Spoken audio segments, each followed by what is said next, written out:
are unwilling to continue financing them. There's absolutely no room for manoeuvre for that buy-to-let investor to move that mortgage from his existing lender to a new lender. These people are fast running out of options, aren't they? What they can do, and we strongly suggest that they take advice before they even consider this. A lot of them are considering actually handing back the keys to the lender because they can't afford to maintain the mortgage repayments.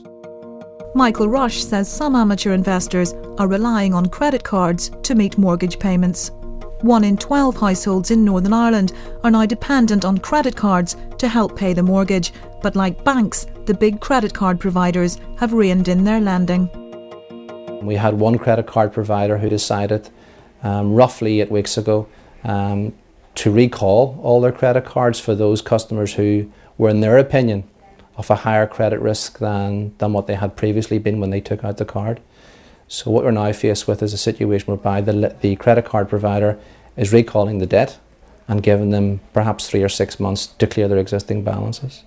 But not everyone was willing to gamble on property using cheap credit at the height of the boom. Developer Rory McNaughton pulled out of the Northern Ireland property market last year to concentrate on long-term investments in Scotland and the north of England. It's really quite nice living here, but as you can see, Mandy, Belfast, the skyline has changed a lot. We have the Cathedral Quarter in development over here. We have the Titanic Quarter in development over here also. The first phase of this place sold very, very quickly. Why did you decide to pull out of the Northern Ireland market last year? Everybody, I think, in Northern Ireland was looking at the short, quick kill. Everybody likes to earn fast money quick, but no, I'd be interested in the long-term 5 to 10 year investments, and certainly anything that I have invested in recently across the water would be with a 10-year view. Just how easy was it for developers here to access money at the height of the boom? Certainly, money was very, very easily obtained, not only for developers that could see themselves fit to develop, but the ordinary punter in the street, the ordinary person that had a bit of equity in their property. They were going out and buying properties within the village, North Belfast. The banks were throwing money at 95% loan to value. Some of the banks were even lending money on property or land that most certainly didn't have planning permission. And I think that was truly a recipe for disaster.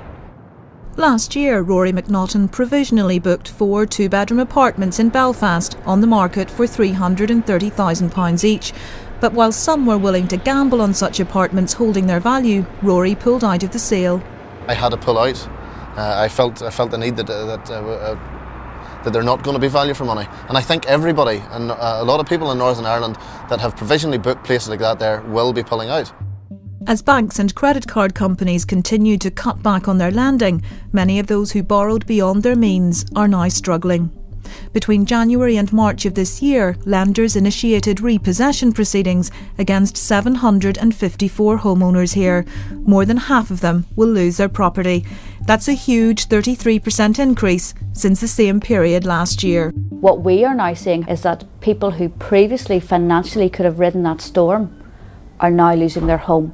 The two-income family are now unable to get through those difficult periods where previously they could have.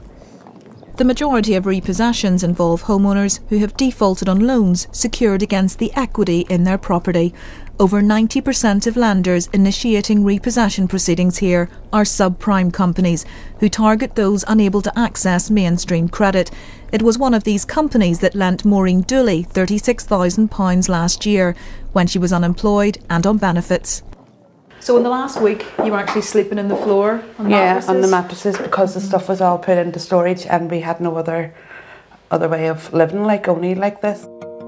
2 months later, the company also gave Maureen a top-up loan of £5,000. Including fees, she now owed them £45,000.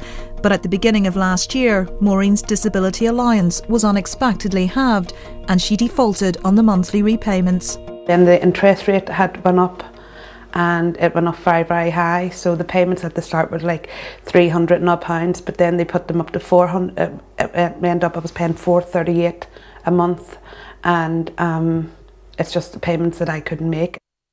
Maureen now acknowledges that she allowed an independent mortgage broker to inflate her income in order to secure the loan. It was my only option to do, and they knew that if I didn't pay it, they would get their money back anyway, because they had the deeds of the house once you get the loan. Like, we have been contacted by a number of clients, often anonymously, with regard to difficulties they're now facing because they got secured loans against their properties from these subprime companies. They qualified from these loans because they were complicit in falsifying their income with the assistance of an independent broker. What concerns us about that is that the client is now in an extremely vulnerable position and will, in most cases, lose their home. These clients did this out of naivety, desperation. They felt that because they were being advised by someone in a professional capacity that this was okay, this is what everybody does. They had done this, and now the consequence is that they will lose their home. In Maureen Dooley's case, the company moved quickly to initiate repossession proceedings.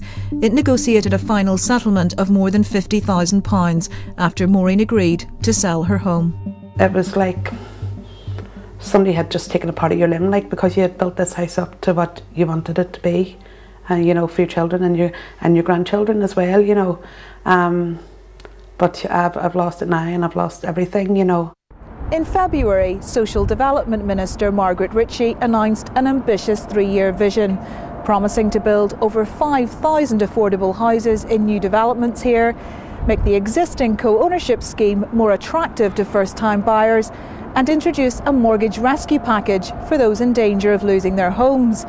Since then, co-ownership funding has run out, leaving many first-time buyers stranded, and as the credit crunch bites, work is winding down in many new developments.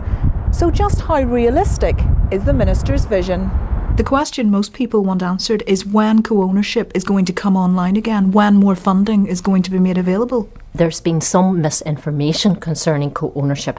At the beginning of this financial year, I put in 15 million into co-ownership.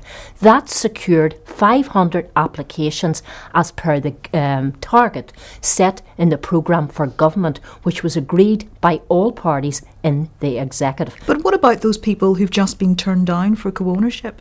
I fully sympathise with them. I would hope that further funding would become available. Until the government secures that much-needed funding, it will depend on private developers now offering their own co-ownership schemes to help first-time buyers onto the property ladder. Housing developers out throughout the countryside have been in touch with my officials in Housing Division to see if they can participate in shared equity, and I would welcome that very much. But with additional funding not yet secured for co-ownership housing, is it realistic to expect a mortgage rescue scheme here anytime soon? The full details of that scheme, which will be a not-for-profit scheme, will be launched this summer. So I want to be able to help people. I am determined to help people, and I will leave no stone unturned to ensure that that happens. So a mortgage rescue package will be in place in Northern Ireland this summer. That's a cast iron commitment from you, Minister. We would be bringing forward proposals to do that. I gave that commitment on the 26th of February. I'm a woman of my word, and I intend to do that. Many would-be homeowners are hoping the Minister will deliver. But what are the predictions for the housing market in the medium to longer term? It's going to take roughly a year for us to see any correction in the marketplace. Prices need to get low enough to boost confidence again. The banks need to start lending again, and I think within 1 year we should see some change.